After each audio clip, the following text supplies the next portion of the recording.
Jiho Park stood in the center of the massive council chamber, his hands clasped behind his back. Above him, the curved ceiling displayed thousands of stars, each one representing a world under Galactic Council authority. Around him, seated on floating platforms that rose in circular tiers, were the representatives of 23 alien species. They looked down at him with expressions ranging from contempt to indifference. He had been Earth's ambassador for 15 years. 15 years of listening to lectures about human imperfection. 15 years of watching the Council dismiss Earth's ideas and contributions. 15 years of being treated like children who needed guidance from their galactic elders. Today, that ended. The Council speaker, a tall being with 4 arms and skin like polished stone, announced the vote results. Resolution 4477 had passed with overwhelming support. Earth would surrender 40% of its military fleet. Earth would accept Council observers in its government. Earth would restructure its society to match the approved galactic model. The speaker's voice echoed through the chamber as he explained how this was for humanity's own good. Jiho listened without expression. He had expected this. The Council had been moving toward this moment for months. They called humanity dangerous, too independent, too unpredictable, too unwilling to accept their place in the galactic order. When the speaker finished, he looked down at Jiho. Ambassador Park, you will return to Earth and inform your leaders of these requirements. Compliance is expected within 60 standard days. Jiho took a slow breath. Behind him, positioned near the chamber entrance, stood Admiral Hyun Kim in his crisp military uniform. They had discussed this moment many times. They had prepared for it. Still saying the words felt surreal. No, Jiho said clearly. The chamber fell silent. Several aliens leaned forward, uncertain they had heard correctly. Excuse me? The speaker said. I said no. Jiho's voice remained calm and steady. Earth will not comply with Resolution 4477. We will not surrender our ships. We will not accept your observers. We will not restructure our society to fit your vision. The chamber erupted. Aliens shouted in dozens of languages. Translation devices struggled to keep up with the chaos. The speaker raised all 4 arms, demanding silence. You cannot simply refuse a council resolution, the speaker said, his voice sharp. We can and we are. Jiho looked around the chamber, meeting the eyes of as many representatives as possible. For 15 years I have stood in this chamber and watched the council claim to represent unity and cooperation. But that has been a lie. The council represents control. You demand conformity. You punish independence. You fear any species that refuses to bow.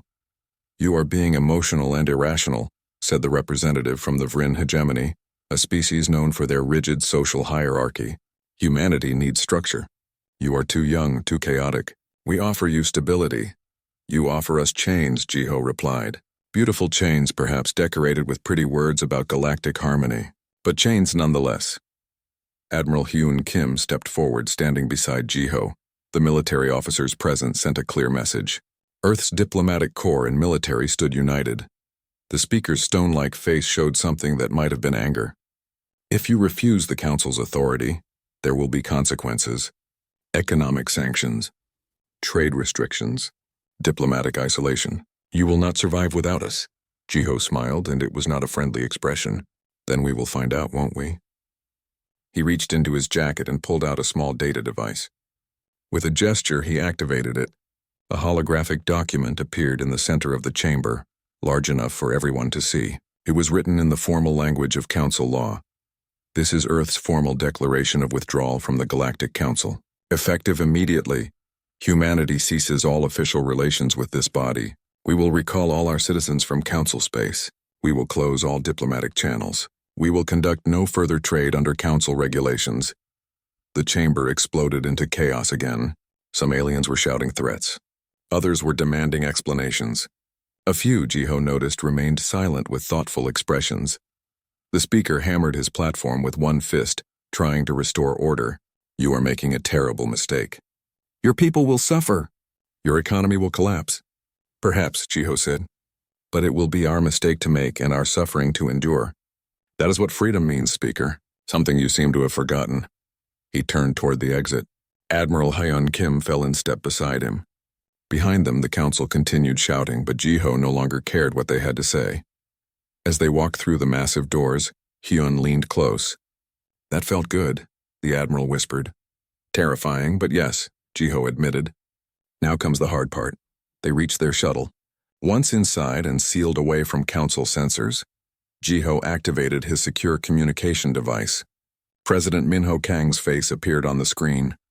It's done, sir, Jiho said. Earth is no longer part of the Galactic Council. President Kang nodded slowly.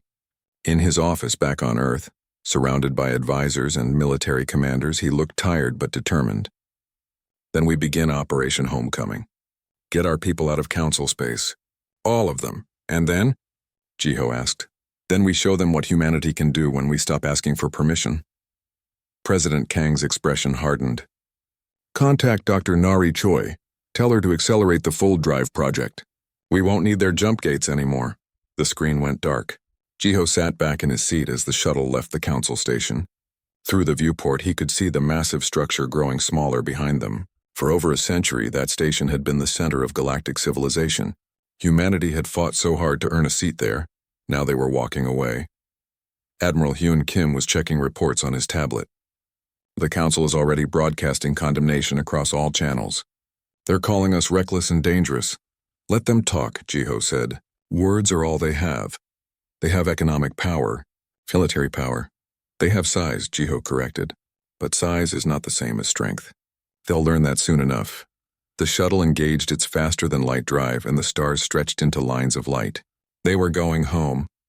Behind them, the Galactic Council continued its emergency session, certain that humanity would come crawling back within weeks. They were wrong. The message reached every human in Council space simultaneously. It appeared on personal devices, ship communications, and embassy screens across 200 worlds. The words were simple and direct. Come home. Operation Homecoming begins now. Salman Lee was working in her engineering lab on Station Valtor when the message arrived. She was 3 years into a 5-year contract, developing power systems for the station's expansion. The alien supervisor who employed her rushed into the lab moments after the message appeared. You cannot leave, the supervisor said, his 3 eyes wide with panic. You are under contract. We have legal agreements. Soman calmly saved her work and began packing her tools. Earth has withdrawn from the Council. Your legal agreements are with a Council member state. We are no longer members. This is theft. Abandonment. This is us going home. Soman closed her toolbox with a firm click. I left detailed notes on all the systems. You have competent engineers here. They can finish the work. She walked past the supervisor, who continued sputtering about contracts and legal consequences. Soman did not look back. She had been away from Earth for 3 years, living among aliens who treated her like a useful tool rather than a person. She was done with that. Across the galaxy, millions of humans were having similar conversations. Students left universities. Researchers abandoned projects. Merchants sold their inventory at loss prices or simply gave it away. Diplomats packed their offices. Every human, from the most important ambassador to the lowest maintenance worker, began the journey home.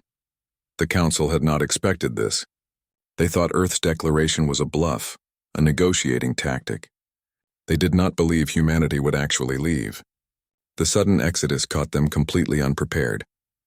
On Earth, President Minho Kang stood in the Emergency Operations Center, watching status reports flood in from across human space.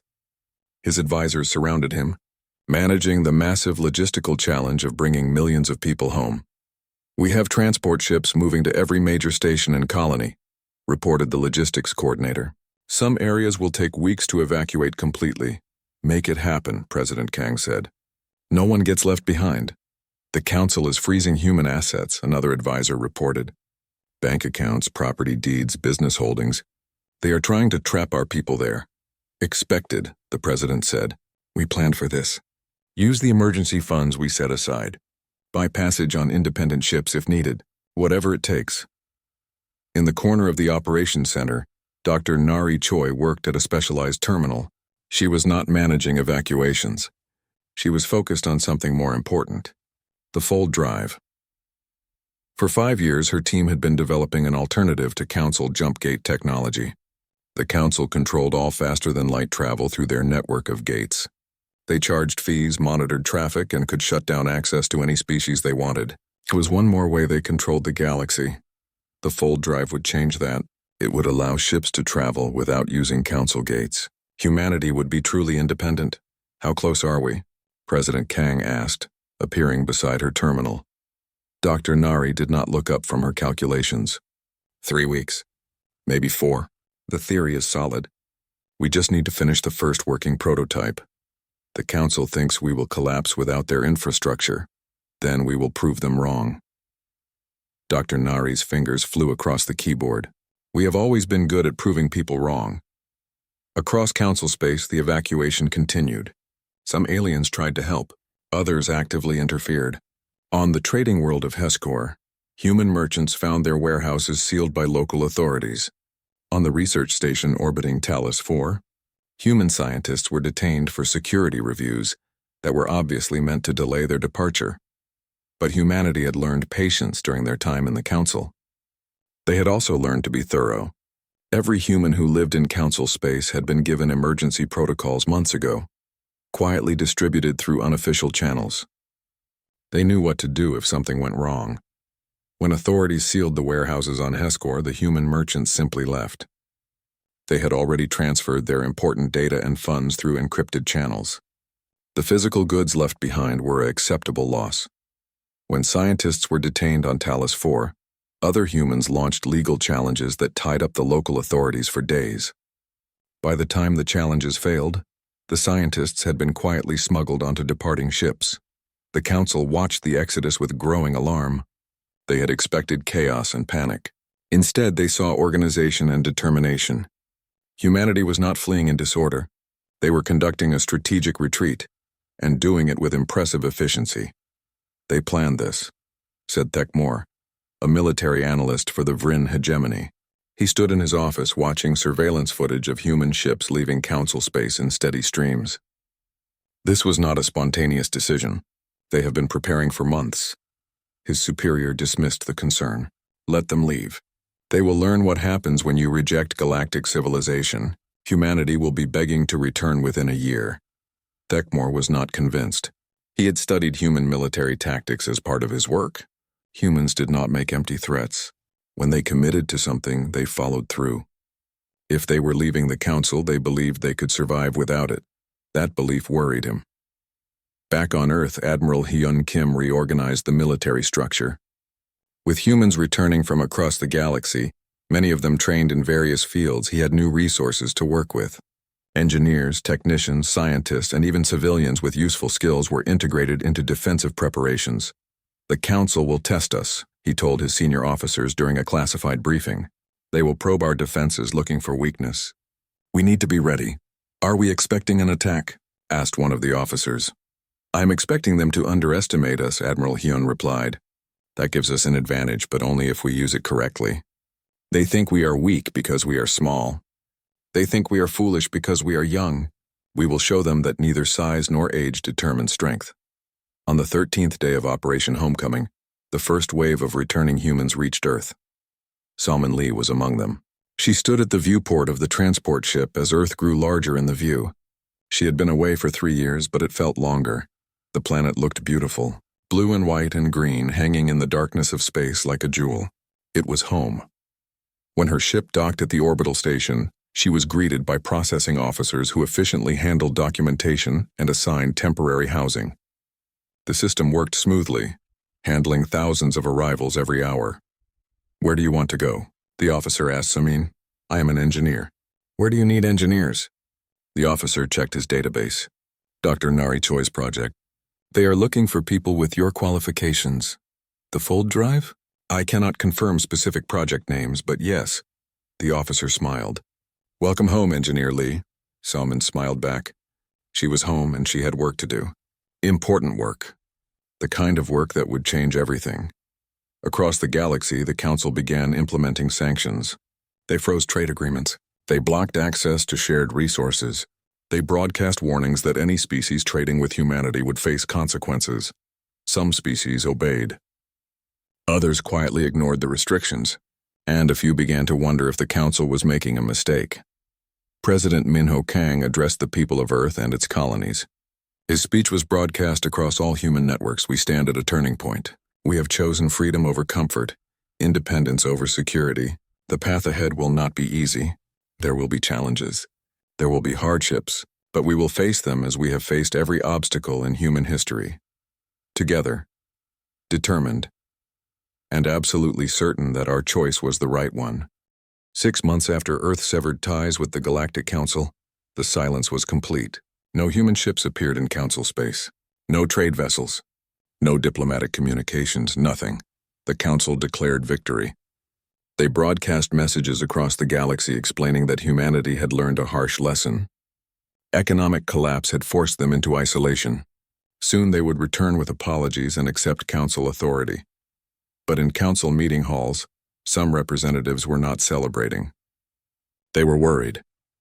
"Our shipping networks are failing," reported the representative from Kessa, a mercantile species. "Human logistics companies managed 40% of our freight services. We are struggling to find replacements. Medical supplies are running low in the outer colonies," added another representative. "Human pharmaceutical companies provided treatments for 17 different conditions. We have no alternative sources." The Council speaker dismissed these concerns, temporary disruptions. "Other species will fill the gaps humanity left. This is an opportunity for growth." But the gaps were not being filled. The Council had not realized how deeply integrated humanity had become in galactic infrastructure. Human engineers had maintained critical systems. Human merchants had connected distant markets. Human mediators had resolved countless small disputes before they became major conflicts. Without them, things began to break down. Behind Earth's wall of silence, transformation was happening at incredible speed. Dr. Nari Choi stood in the testing facility, watching the first successful full drive test. A small probe ship disappeared from normal space and reappeared exactly where the calculations predicted, several light years away. "It works," she whispered, hardly believing it despite all the math supporting it. "It actually works." Soman Lee, now part of Dr. Nari's team, grinned from her workstation. "The calculations were always solid. We just needed to prove it in practice." "How quickly can we scale this up?" asked Admiral Hyun Kim, who had been observing the test. "We have manufacturing facilities ready," Soman replied. "We can begin installing full drives in military ships immediately. Civilian vessels will take longer, but within 8 months we can have the entire human fleet converted." "Do it," Admiral Hyun said. "This changes everything." He was right. With full drive technology, humanity was no longer dependent on Council jump gates. They could travel anywhere, completely independent of Council infrastructure. It was more than a technological achievement. It was freedom. President Minho Kang received the news in his office. He sat quietly for a long moment, then smiled. "Announce it. Let the Council know what we have done." The announcement sent shockwaves through Council space. Humanity had developed independent, faster-than-light travel. The Council's stranglehold on galactic transportation was broken. Several Council members immediately demanded access to the technology. Earth's response was simple: no. While the Council absorbed this news, other changes were happening across human space. Industrial output had tripled as automated systems came fully online. Human engineers, no longer working on Council projects, focused entirely on improving human infrastructure. Food production increased. Energy generation became more efficient. Every aspect of human civilization was being upgraded and optimized. Yuna Han, a freighter pilot who had returned to Earth during the Exodus, found herself recruited for a special project. She sat in a briefing room with 50 other pilots, all of them experienced in navigating Council space. "We need eyes and ears out there," the intelligence officer explained. "The Council thinks we have gone dark completely. They do not know about full drive yet. You will be our shadow network. Gather information. Report on Council activities. Stay invisible." "This is spy work," Yuna said bluntly. "This is survival," the officer corrected. "We need to know what is happening in Council space without officially being there. You have all traded in those regions. You know the routes, the stations, the people. You are perfect for this," Yuna considered it. She missed the freedom of space, the independence of flying her own ship. "What are the rules of engagement?" "Observe only. Do not interfere. If you are discovered, you are acting as an independent trader, not a government agent. We will deny any official connection." It was dangerous work. Yuna knew that, but it was also important. "I am in." The Shadow Network deployed quietly over the next month. Human ships operating as independent traders without official Earth backing began moving through Council space again.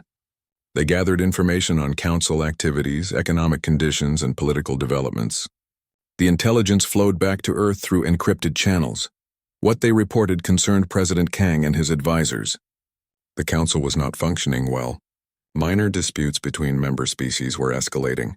The bureaucracy that had once handled problems efficiently was now slow and ineffective. Trade routes that humans had organized were becoming chaotic.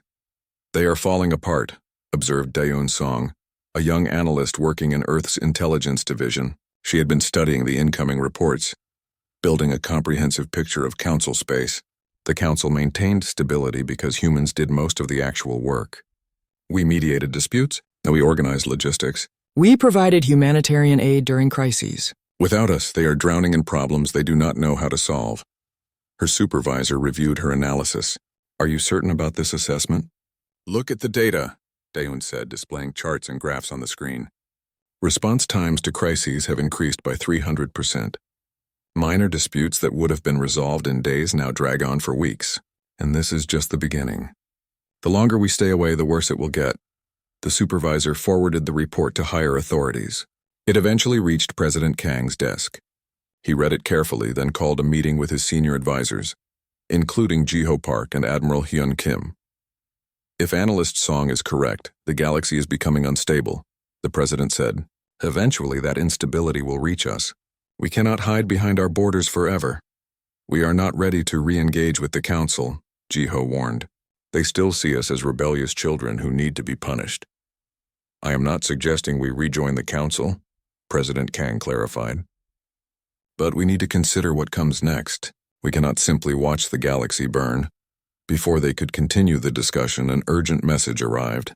It was from Yuna Han, operating in the border regions between Council space and the territories of a minor species called the Tilrathi. The message was brief and alarming. "The Kryn Dominion is raiding Tilrathi colonies. Multiple attacks. Heavy casualties. The Tilrathi have appealed to the Council for help."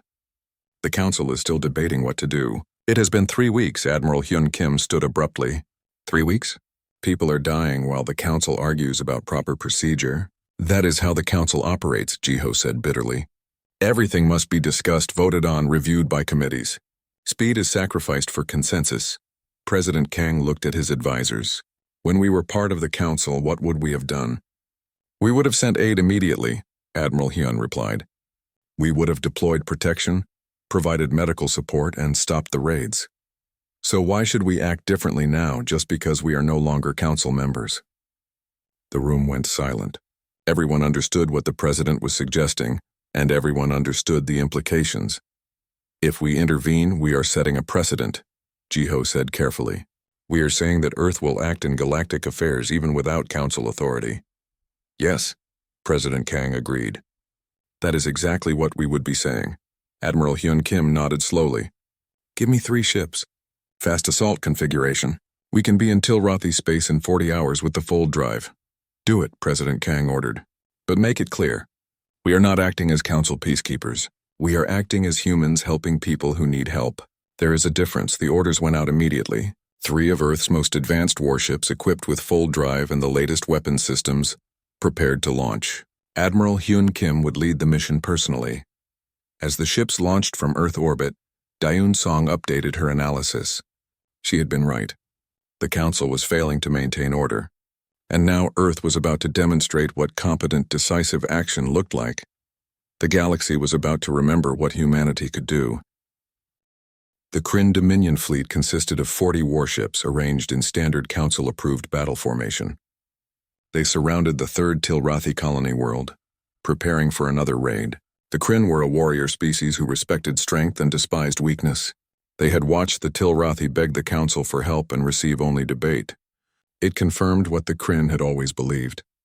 The Council was weak. They did not expect 3 human ships to appear from nowhere. Admiral Hyun Kim stood on the bridge of the lead ship, watching the tactical display. The Kryn fleet was exactly where intelligence had predicted. Large, powerful, and completely confident. They had not bothered with proper defensive positioning because they did not expect opposition. All ships, weapons ready. Admiral Hune ordered calmly. Target priority vessels only. We are here to stop the raids, not start a war. The human ships moved with speed that shocked the Kryn commanders. Full drive allowed instantaneous positioning without the predictable exit vectors of jump gates. The human vessels simply appeared in optimal firing positions. This is Admiral Hyun Kim of Earth Defense Force. He broadcast on all frequencies. You are ordered to cease hostile actions against Tilrathi worlds and withdraw immediately. The Kryn fleet commander responded with contempt. Humans have no authority here. You are not council peacekeepers. Leave or be destroyed. Final warning, Admiral Hyun said. Withdraw now. The Kryn opened fire. It was their last mistake.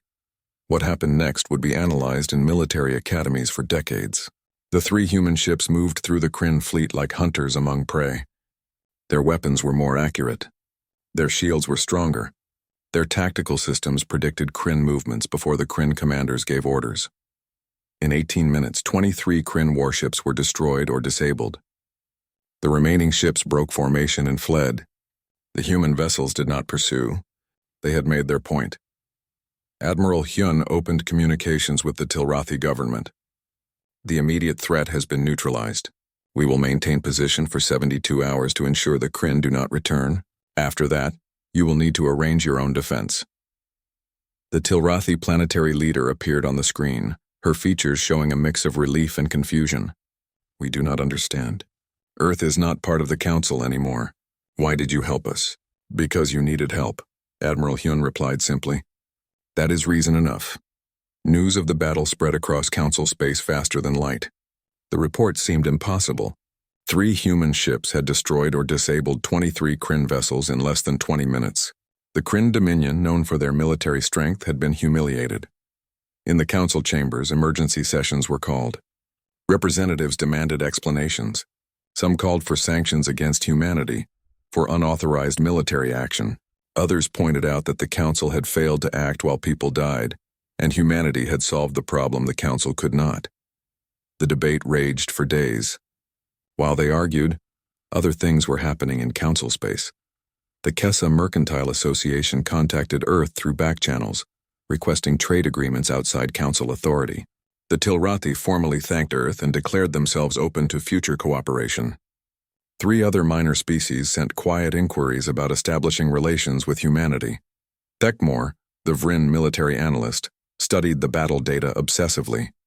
The tactics were revolutionary. The technology was beyond what the council possessed. And the efficiency was terrifying. The humans had not been lucky. They had been superior. He prepared a detailed report for his government. Humanity has developed military capabilities that exceed council standards. Their fold drive technology removes our ability to control their movements. Their weapon systems are more advanced than ours, and their tactical doctrine is flexible and adaptive in ways our rigid command structures cannot match. His superiors dismissed the report. You exaggerate. They won 1 battle against the Kryn, who are not known for tactical brilliance. Then you are making the same mistake the Kryn made, Thekmore said quietly, underestimating them. On Earth, President Min Ho Kang faced a different problem. 6 species had sent formal requests for trade and cooperation agreements. More were expected. Earth's policy had been total separation from galactic affairs. Now they were being pulled back in, not by the Council's demands but by voluntary requests from species who saw humanity as more reliable than the Council. We need a policy decision, said his chief of staff. Do we maintain isolation, or do we engage with species who approach us? President Kang looked at Jiho Park, who had returned to Earth after the severance. What do you think? Jiho considered carefully. We left the Council because they demanded submission. These species are not demanding anything. They are asking for cooperation as equals. That is different. So we engage? Selectively, Jiho suggested. We establish criteria. Species must respect sovereignty, individual rights, and mutual benefit. We do not accept hierarchical relationships. We trade with them, work with them, help them when needed, but always as equals. That sounds like the foundation of an alternative alliance, observed the chief of staff. Perhaps it is, President Kang said. If the Council cannot provide stability and justice, someone needs to. While Earth debated policy, the cascade continued in Council space. The Kryn Dominion, enraged by their defeat, withdrew from 2 Council joint defense agreements. They would not serve alongside species who had allowed humans to humiliate them. The withdrawal created gaps in border defenses. Pirates, who had been relatively controlled under Council patrols, saw opportunity. Raids increased along trade routes. Minor species who depended on Council protection found themselves vulnerable. The Council response was predictable. They formed committees to study the problem. They debated proper procedures. They voted on resolutions. While they deliberated, ships were being captured and colonies were being attacked. Yuna Han, still operating her shadow network, sent detailed reports back to Earth. "It is getting worse," she transmitted. "The Council is paralyzed. Every decision requires consensus from 23 species, and they can never agree quickly enough to matter. I am watching the galactic order collapse in slow motion." Daeun-song compiled the intelligence into comprehensive analysis. She presented her findings to a select group that included President Kang, Admiral Hyun Kim, and Jiho Park. "The Council functioned because humanity provided the glue," she explained, displaying data on large screens. "We were the mediators, the logistics experts, the crisis responders. We filled gaps that the Council's formal structure could not address. Without us, those gaps are becoming chasms." She brought up a map showing conflict zones across Council space. 16 regional disputes have escalated in the past 6 months. Normally, these would have been resolved through human mediation. Now they are becoming armed conflicts. Trade routes are failing. Humanitarian crises are being ignored, and the Council cannot respond effectively because they have forgotten how to act decisively. "How long until complete collapse?" Admiral Hyun Kim asked. "If current trends continue, 2 years, maybe 3. Some species will break away. Others will form their own alliances. The unified galactic order will fracture." President Kang absorbed this soberly. "And what happens to Earth in that scenario?" "We survive," Daeun said confidently. "We are economically independent, militarily strong, and technologically advanced. But we will be surrounded by chaos. Eventually, that chaos will reach our borders." The meeting ended without immediate decisions, but everyone understood the implications. Earth could not hide from galactic problems forever. The question was not if they would engage, but how and when. That question was answered when a Council ambassador arrived at Earth's orbital station, requesting an emergency meeting. It was unprecedented. The Council, which had spent months declaring that humanity would crawl back begging for readmission, was now sending representatives to Earth. Jiho Park met the ambassador in a conference room. The alien looked uncomfortable, sitting in furniture designed for humans, facing the man who had walked out of the Council chambers. "The Council wishes to discuss terms for Earth's return," the ambassador began. Jiho smiled without humor. "Return? We have not gone anywhere, Ambassador. You are the ones who demanded we change to fit your vision. We declined. Perhaps we were hasty. The Council is prepared to revise Resolution 4477. Earth could rejoin with minimal conditions." "Minimal conditions," Jiho repeated. "You mean you would allow us back if we only surrender some of our independence instead of all of it?" The ambassador shifted uncomfortably. "The galaxy needs stability. Humanity provided that stability. We are willing to acknowledge your value." Jiho stood up. The meeting was over. "Ambassador, you taught us something important. You taught us that we do not need the Council's permission to exist. We do not need your approval to act. We do not need your authority to thrive. For that lesson, I thank you. You are making a mistake." "No," Jiho said firmly. "Joining your Council was the mistake. Leaving it was the correction. We will not make that error again." 18 months after Earth severed ties with the Galactic Council, the unraveling accelerated beyond anyone's predictions. What began as minor inefficiencies became systemic failures. What started as small disputes became open conflicts. 6 species formally withdrew from the Council in a single week. The Kessa Mercantile Association led the exodus, citing the Council's inability to maintain stable trade routes. The Tilrathi followed, grateful to Earth for protection the Council never provided. 4 other minor species quietly announced their departure, offering various diplomatic explanations that all meant the same thing. The Council had failed them. In the Council chambers, panic replaced confidence. Representatives who had spent months insisting humanity would return were now facing the collapse of their entire system. The speaker called emergency sessions, but the debates achieved nothing. Every proposal was blocked by species protecting their own interests. Unity, the supposed foundation of the Council, was revealed as an illusion. The Vryn hegemony, one of the oldest and most powerful Council members, fractured from within. Tekmor, the military analyst who had warned about underestimating humanity, became the public face of a reform movement. He broadcast messages across Vryn space calling for change. For generations, we have believed that order requires hierarchy, Tekmor said in his first public address. We have structured our society in rigid layers with each person knowing their place. We have told ourselves this system provides stability, but look at Earth. They have no caste system. They value individual choice. They govern through consent rather than control, and they are thriving while we collapse. The Vryn government declared Tekmor a traitor and ordered his arrest, but support for his movement grew rapidly. Younger Vryn, especially those who had worked with humans during Earth's time in the Council, joined the reform cause. Within weeks, open rebellion broke out on 3 Vryn colony worlds. The civil war in Vryn space sent shockwaves through the Council. The Vryn had been pillars of stability, the enforcers of order. If they could fracture, no species was safe from internal chaos. Daeun Song watched the developments from Earth with satisfaction mixed with concern. Her predictions were proving accurate, but the speed of collapse was faster than expected. She updated her analysis daily, tracking the spreading instability. We are seeing a cascade failure, she reported to President Kang and his advisors. Each collapse triggers others. Species that depended on Vryn military support are now vulnerable. Trade networks that relied on Kessa organization are falling apart. The entire structure is coming down. Can we stop it? President Kang asked.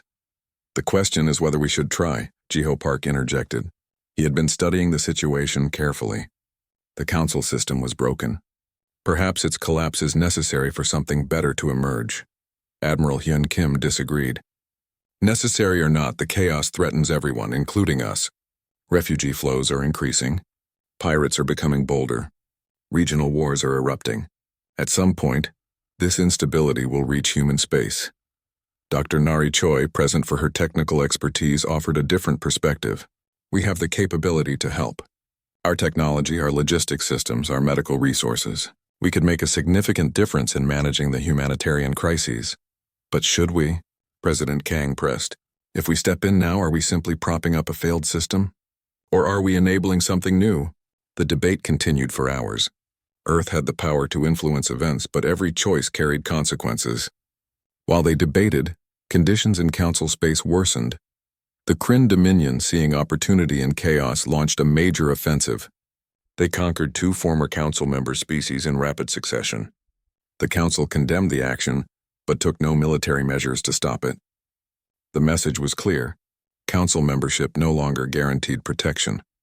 Yuna Han, still operating her intelligence network, found herself doing more than observing. She rescued a group of Tilrathi refugees fleeing from a pirate attack. She delivered emergency medical supplies to a station overwhelmed by casualties from the Vryn Civil War. Her cover as an independent trader remained intact, but she was increasingly acting as an unofficial humanitarian agent. I know I am supposed to just observe, she transmitted to Earth. But I cannot watch people die when I have the resources to help. I am making judgment calls in the field. If that is a problem, remove me from the mission. The response came from Admiral Hyun Kim himself. Continue operations. Use your discretion. We cannot officially acknowledge your humanitarian work, but we support it. It was a turning point in Earth's policy. While formal debates continued, individual humans were already acting. They were helping species in need, not because of orders or political strategy, but because it was the right thing to do. The change in policy became official when President Kang addressed the people of Earth and its colonies. His speech was broadcast across human space and leaked to the broader galaxy. For 18 months, we have watched the galactic order collapse. We did not cause this collapse. The Council's failures are their own, but we cannot stand aside while innocent beings suffer from those failures. Therefore, Earth will provide humanitarian assistance to any species that requests it. We will not interfere in internal politics. We will not impose our values, but we will help those in need. He paused, letting that statement settle before continuing. However, we will not do this alone. We invite any species that shares our principles to join us. Respect for sovereignty, protection of individual rights, mutual cooperation among equals. These are the foundations we offer, not as demands but as invitation. The speech changed everything. It was a declaration that Earth would engage with the galaxy on its own terms, and an open call for like-minded species to join them. Within days, responses came flooding in. The Tilrathi formally proposed an alliance. The Kessa Mercantile Association offered economic partnership. 3 other species that had recently left the Council sent diplomatic inquiries. Even some species still technically in the Council began quiet negotiations through back channels. Jiho Park found himself unexpectedly busy with diplomatic work. Species wanted to talk with Earth, and he was the obvious choice to lead those discussions. He worked with teams to draft agreements, establish protocols, and create the framework for what was becoming a new galactic coalition. "We need a name," suggested one of his assistants during a late-night working session. Jiho considered. "Not a council. That word is tainted. Not an alliance, which sounds military. What about an accord? It suggests agreement among equals." "The Terran Accord," the assistant said, testing how it sounded.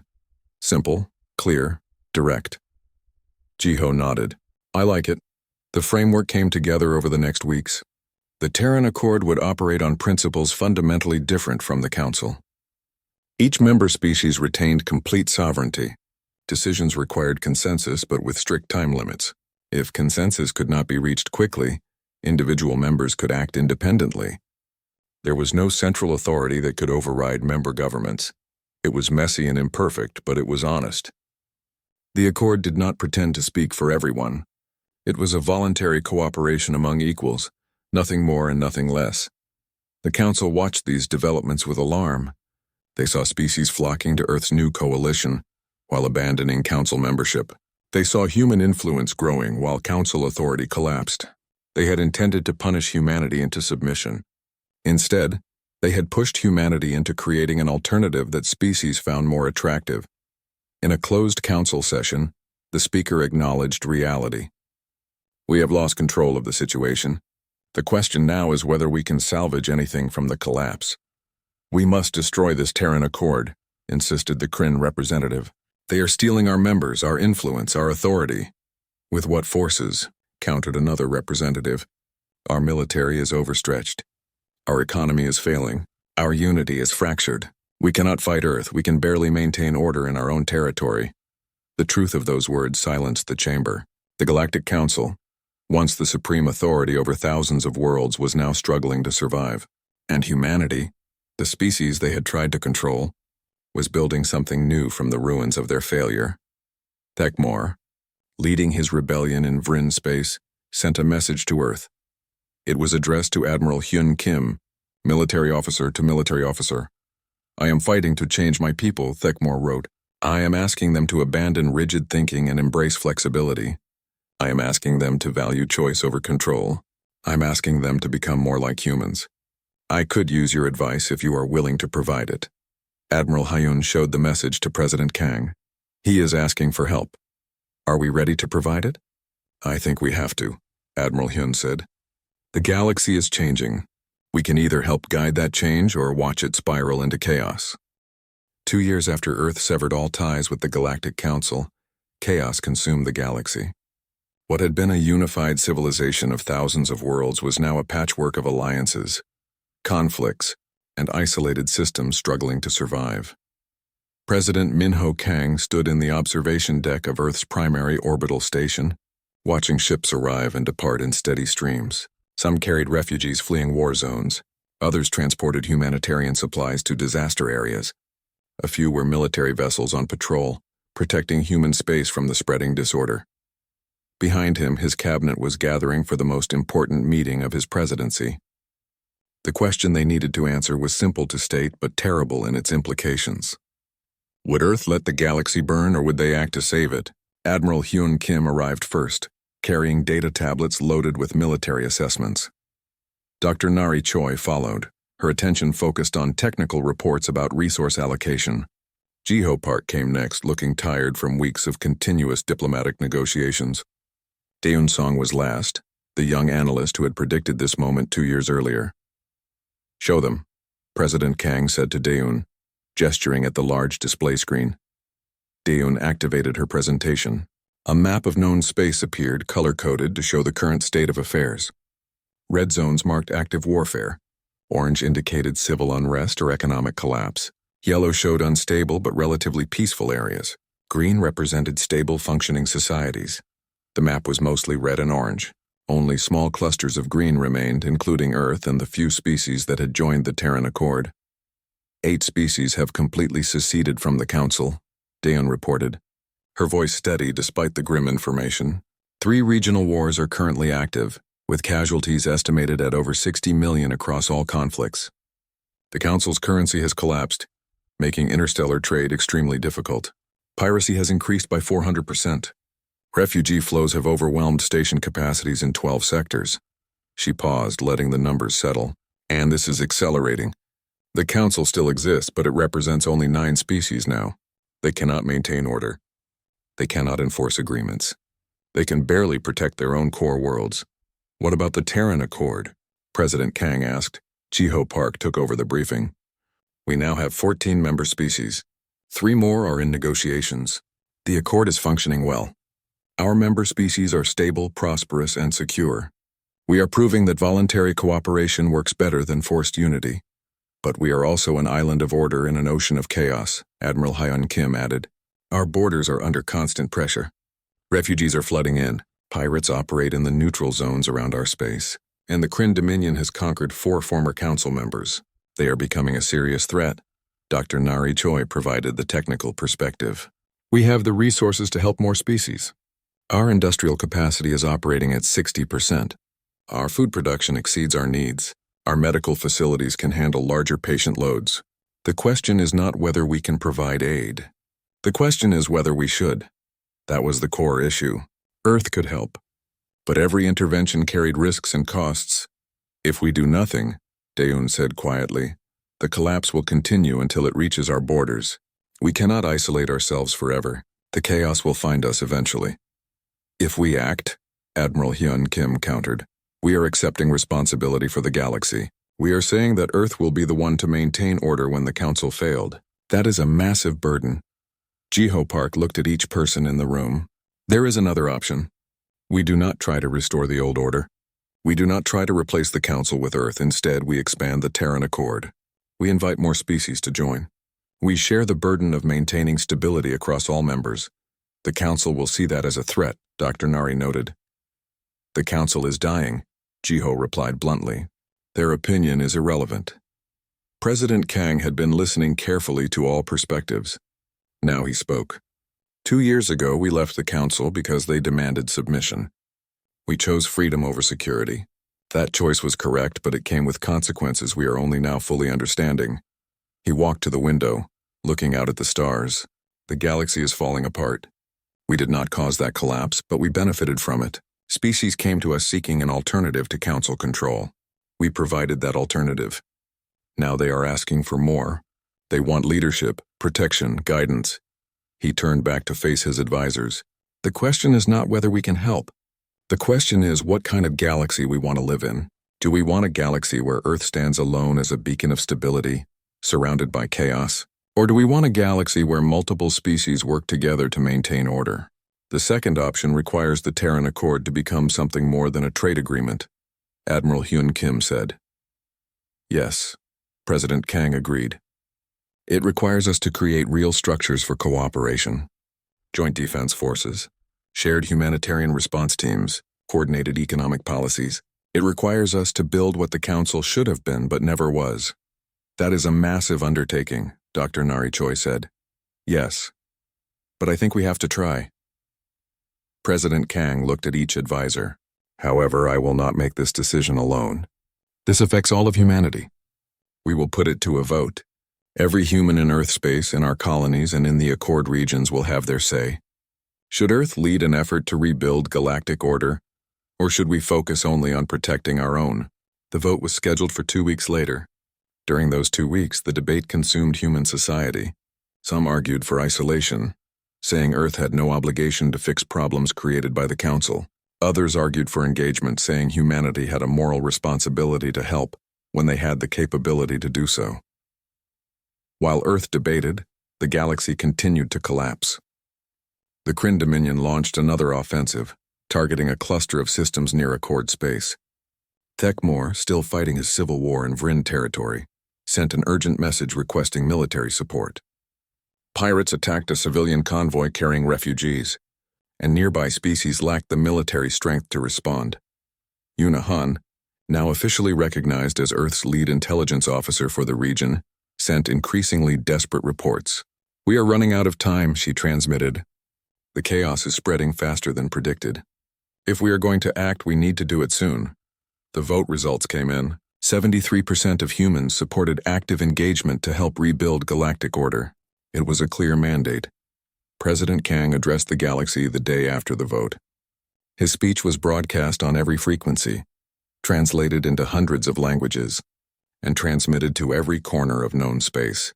2 years ago, Earth left the Galactic Council because we rejected their vision of civilization. We chose freedom, sovereignty, and voluntary cooperation among equals. Today we reaffirm those principles. We will not impose our values on others. We will not demand submission. We will not recreate the Council's mistakes.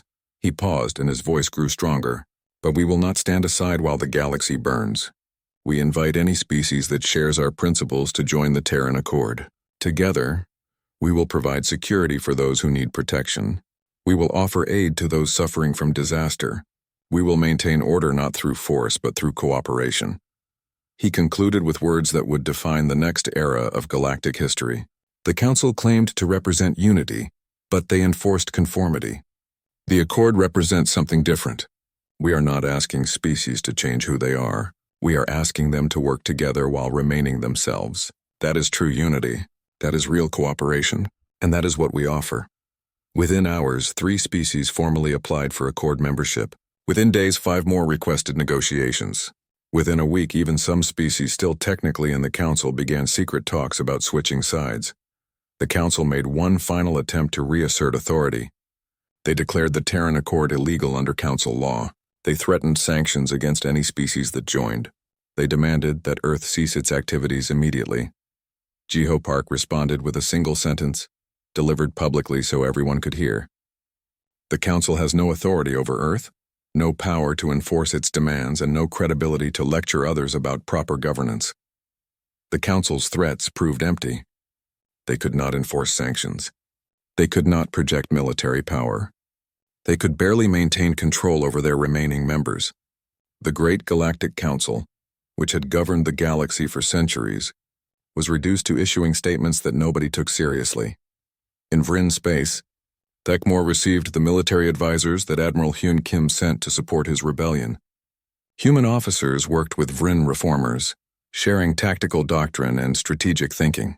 The collaboration proved effective. Within months, the reformers controlled half of Vryn territory. The Kryn Dominion, watching these developments, made a fateful decision. They would test Earth's resolve with a direct attack on Accord space. 3 years after Earth severed ties with the Galactic Council, the galaxy had transformed completely.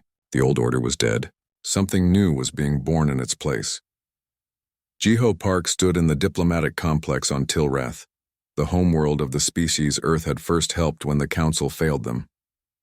The Tilrathi had offered their world as the headquarters for the Terran Accord, a gesture of gratitude and trust.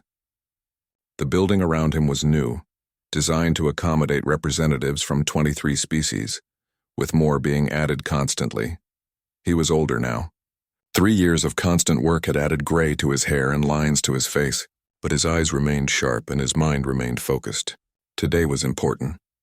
Today would determine whether the Accord could truly replace the Council, or if they would simply repeat old mistakes.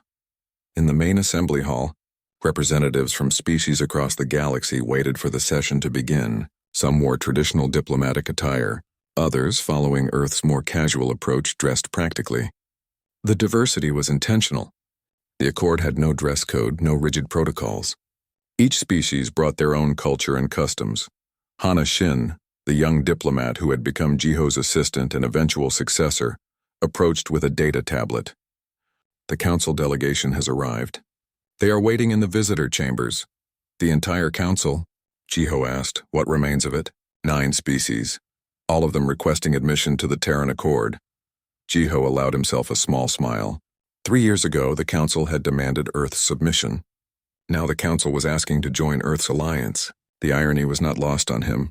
Make them wait, Jiho said. Let them see how the Accord functions before we consider their application. The session began with routine business. Trade agreements were reviewed. Security protocols were updated. Humanitarian missions were discussed. The process was efficient but not rushed. Every species had a voice. Decisions required consensus, but with a crucial difference from the Council. If consensus could not be reached within 72 hours, the issue was tabled and individual members could act independently. It was messy.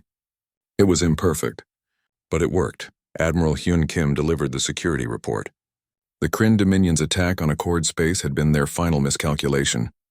Combined Accord forces, led by human ships but including vessels from 6 different species, had met the Kryn fleet in battle. The result was decisive. The Kryn were defeated so thoroughly that their government collapsed within weeks. The former Kryn territories are now divided among 3 successor states, Admiral Hyun reported. All 3 have applied for Accord membership. We are conducting security assessments before making recommendations. What about the Vryn Civil War? Asked the Tilrathi representative. Resolved, Admiral Hyun replied. Thekmor's reform government controls all major population centers. The old hierarchical system has been dismantled. They are implementing democratic structures based on human models but adapted to Vryn culture. Thekmor himself was present at the session, representing the new Vryn government. He had become an unlikely ally and friend to humanity. His transformation from Council military analyst to revolutionary leader to Accord member had been remarkable. Dr. Nari Choi presented the Technological Cooperation Report. Her laboratories on Earth had become the center of joint research projects involving scientists from 12 species. The breakthroughs were impressive. Medical treatments, energy systems, and industrial processes that would have taken decades to develop were being completed in months through collaborative effort. The old council restricted technological sharing. Dr. Nari explained. They claimed it was for security reasons, but really it was about control. The Accord operates on the principle that shared knowledge benefits everyone. The results speak for themselves. President Min Ho Kang, attending the session remotely from Earth, added his perspective. He was in his final months as president, preparing to hand power to his elected successor. His presidency had been defined by the severance from the Council and the creation of the Accord. History would remember him as the leader who chose freedom over security and proved that choice could work. 3 years ago, we faced a decision, President Kang said. His image projected large above the assembly. We could submit to the Council's demands, or we could walk away and face an uncertain future. We chose uncertainty. We chose freedom. Today I can say with confidence that we made the right choice. He gestured at the assembly of diverse species. This is what cooperation among equals looks like. Not a hierarchy where some species rule and others obey, not a system where conformity is required, but a voluntary association where each member retains their sovereignty and chooses to work together for mutual benefit. After the formal session ended, Jiho finally met with the Council delegation. They looked diminished, these representatives who once spoke with such authority. The Council they represented was a shadow of its former self, reduced to 9 species clinging to old structures that nobody respected anymore. Why should we admit you to the Accord? Jiho asked directly. He was done with diplomatic pleasantries. The lead Council representative, one of the few who had shown some sympathy to Earth during the original crisis, spoke carefully. Because we have learned from our mistakes. We understand now that the Council's approach was wrong. We demanded conformity when we should have celebrated diversity. We enforced hierarchy when we should have fostered equality. We want to be part of something better. Pretty words, Jiho said. But words are easy. The question is whether you mean them. Give us a chance to prove it, the representative said. Accept us as provisional members. Judge us by our actions, not our past failures. Jiho considered. The Council species had resources, technology, and populations that could benefit the Accord. But they also carried the baggage of their old system. Could they truly change? I will recommend provisional membership, Jiho said finally. But understand this. The Accord is not the Council under a different name. We do not govern species. We do not impose values. We do not demand submission. If you join us, you join as equals. No special status because you were once powerful. No privileges because of your history. Just equality, we understand, the representative said. And we accept the recommendation went to a vote. The Accord members debated for 2 days, then approved the Council species as provisional members. It was a generous decision, though not without controversy. Some Accord members still resented the Council's past actions, but the majority chose to look forward rather than backward. Yuna Han, who had been promoted to Director of Intelligence for the Accord, stood with Jiho after the vote. She had come a long way from being a freighter pilot. The shadow network she built had become the Accord's official intelligence service. "Do you think they can change?" she asked. "I think people can always change," Jiho replied. "The question is whether they want to." We will see. Weeks later, Jiho returned to Earth for a ceremony. The planet looked the same from orbit, but everything had changed. Earth was now the acknowledged leader of an alliance spanning hundreds of worlds, not through force or coercion, but through example and principle. The ceremony was for the dedication of a memorial. It honored the moment 3 years ago when Earth severed ties with the Council. The memorial inscription read simply, "We chose freedom." Jiho stood before the memorial with other key figures from those transformative years. Admiral Hyun Kim, who had proven that superior tactics mattered more than superior numbers. Dr. Nari Choi, who had given humanity technological independence. Dansong, whose analysis had predicted the cascade. President Kang, whose leadership had guided Earth through crisis. "We changed the galaxy," Admiral Hyun said quietly. "We gave the galaxy a choice," Jiho corrected. "They changed themselves." Later that evening, Jiho sat in his apartment overlooking the Pacific Ocean. He was reading the latest reports from Accord Space. Trade was flourishing. Scientific cooperation was producing breakthroughs. The military alliance had prevented several conflicts before they escalated. Humanitarian missions were providing aid to species still recovering from the chaos. It was not perfect. There were still problems, disputes, and challenges, but it was working. The Accord was proving that cooperation among equals was not just possible. It was superior to forced unity. Hana Shin called him with news. 3 more species have applied for membership. 2 of them were original Council founders. The Council is truly dead then, Jiho said. Long dead. But the galaxy is alive. Hana paused. "Ambassador Park, I have a question. Do you regret it?" Walking out of the Council chambers 3 years ago, Jiho thought about that moment. The fear he had felt, the uncertainty, the weight of knowing his decision would affect billions of lives. Then he thought about what came after. The struggles, yes, but also the triumphs. The proof that humanity's principles could work on a galactic scale. "I regret only one thing," Jiho said finally, "that it took us so long. Humanity does not thrive by bending to others' expectations. We thrive by being ourselves, by holding to our principles and by inviting others to do the same. The galaxy needed to learn that lesson, and we needed to teach it." He looked out at the ocean, watching waves roll endlessly toward shore. "Earth severed all ties with the Galactic Council," he said softly. "The Council died. The galaxy descended into chaos.